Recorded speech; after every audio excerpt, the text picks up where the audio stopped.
This is Juan Marcos Bejarano Gutierrez, and we're continuing our series on Crypto-Jews that is based upon my book, Secret Jews, The Complex Identity of Crypto-Jews and Crypto-Judaism. And in the last lecture, we got up to the point of the mass violence of 1391. And in this lecture, I wanted to talk about a couple of things I think that are important. Now, in the midst of the violence, there were individuals that converted apparently sincerely. I mentioned, I believe, Pablo de Santa Maria, who was Rabbi Solomon Halevi, but there were other individuals as well. There was an individual by the name of Joshua Halorki, who apparently was a student of Rabbi Solomon Halevi at one time. And at one point, Lorki writes to Pablo de Santa Maria at that point and asked him to explain why he had converted. Had he done so because of advancement that he could find within Christianity?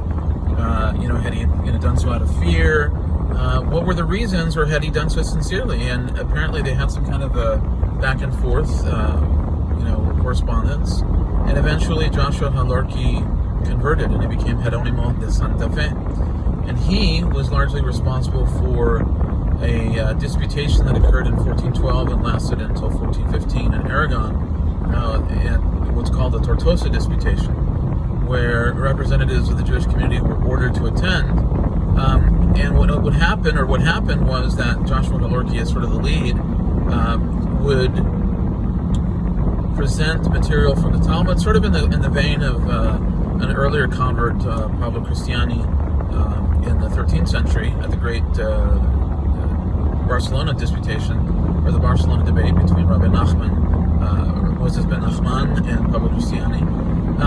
And so he would prove, quote unquote, the truth of Christianity based off of Talmudic text. And of course, this was a very complicated and very delicate situation, because the rabbis, on the one hand, they had to put up a strong defense, but at the same time, they also had to be careful, because if you're too strong, then you serve, you face the likelihood that you will face the ire of the Christian population. And of course, 1391 had only been 20 years before, and that was still fresh in the minds of many people. And there had been great campaigns. Another individual by the name of Vicente Ferrer had continued the proselytizing of Jews, and he apparently had great success. I think it's always a question of, if you have an individual who is very similar to Ferran Martinez in terms of the intensity of their message, and you have individuals who support them that are violent or on the edge of violence or prone to violence, I think a Jewish community that had already been substantially weakened by the tragedy of 1391 is going to be much more susceptible to the possibility, or to the belief, that violence will occur again. And I think that for many families that was simply too much, and that they simply opted to convert because they saw it as the only way to survive.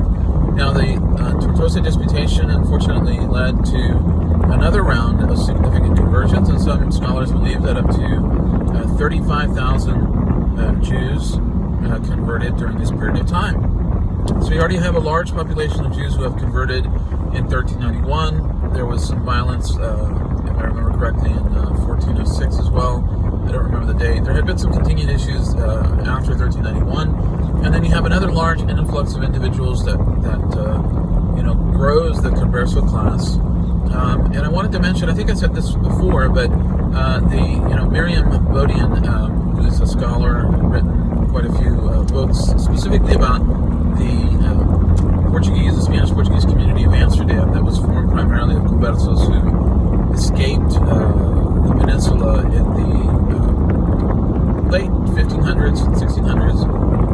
One of the things that she notes is that the Converso class was self-perpetuating. That is to say that it wasn't just applicable to the first generation of Conversos. Their children were categorized under that class, and then their grandchildren were categorized under the class. It's something that continued to grow, and it sort of shows that in the minds of many old Christians, the Conversos continued to constitute a separate ethnic, social, and economic class. And what we have eventually by the beginnings of the 1440s and into the 1450s is that we have the concept of the limpieza de sangre, the purity of blood.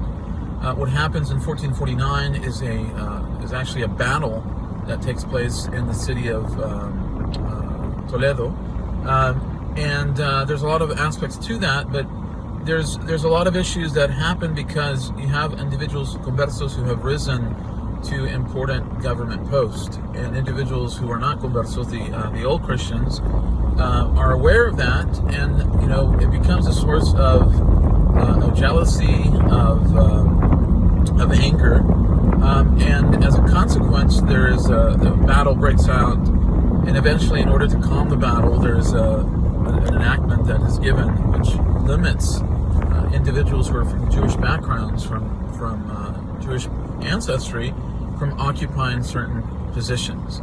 Now that's something that is sort of in flux, because there's a constant back and forth in terms of what the monarchy will support.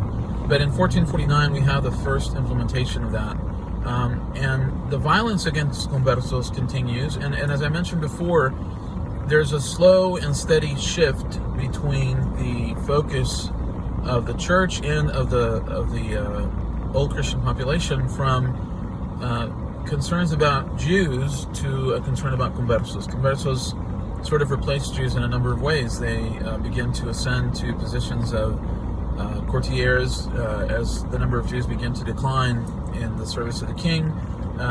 Conversos begin to fill positions of counselors and finance and so forth. And a lot of the anger that had been directed toward openly practicing Jews is now directed toward conversos. Now, I think it's important to note that the relationship between Jews and conversos is very complicated, and there have been two schools of thought regarding this. There is the school of Ben-Zion Netanyahu, the father of the current Prime Minister of Israel, who argued in several works that the majority of conversos had assimilated rather quickly, aside from the first generation of conversos in 1391. And then there are the perspectives of Chaim Weinhardt, who argued sort of the opposite, that conversos and Jews were essentially one people.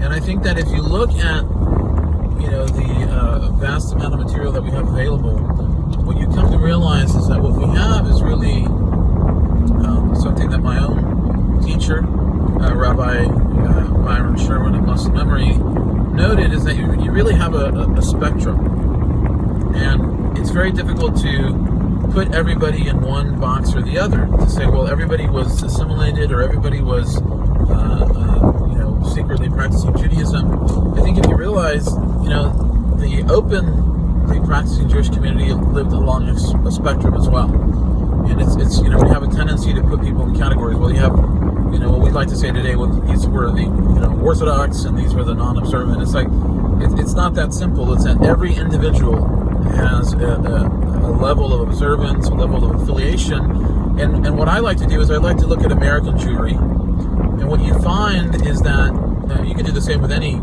Jewish community in Israel, etc., is that you find individuals who live their lives along a spectrum.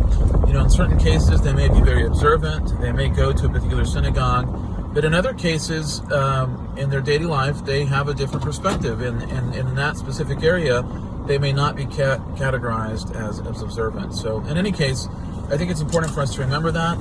I just got to work, so I'm going to go ahead and end this video, but we'll continue our discussion in the next video.